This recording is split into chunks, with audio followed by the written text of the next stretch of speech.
something you can undermine. It's a beautiful trophy. It is a very heavy trophy. It shows it's 1 million, over 1 million trophy. Yeah, babona inkomishi igijima ingadi uma ungumdlali njengoba asho nje coach laceleni ukuthi le that cuts tabo uma ubona nje inkomishi so motivated ayinenzaba le imali sitayibona imali yes imali ikhulunyiwe kumbe behind the scenes makusajinywa kwathembiswana ini nani kepha nje lokumcoka ukuthi uma uhleti endlini ngakho noma ekhayikini ubone leyo gold medal yokuthi nayi gold medal yengwenyama cup in the near future kusho sokhombisa abantu noma nawe sokuhlalele nje usho ukuthi hey ngale langa leli bekungasilula nyalo nje bawubona inkomishi igijima ingadi nje nala kithi ube ngathi uyathi nje ubabekisa coach ukuthi manje uyaphutelana ukufika lenzaba lena actually it's an honor as a captain to lift a trophy in a tournament of this magnitude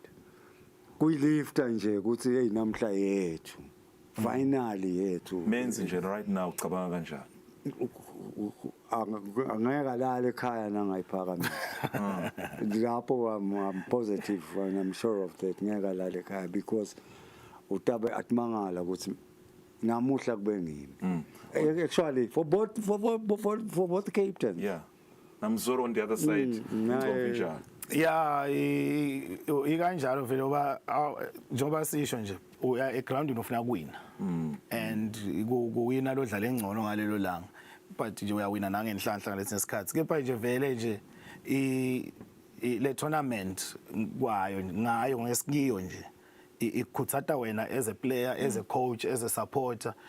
just imagine nje the new national commissioner was yabona maybe it's going to be his first trophy angajabula kanjani nje ukuthi Monday bamlethela inkomishi headquarters ukuthi hey esena kulana sesikhonile kubuya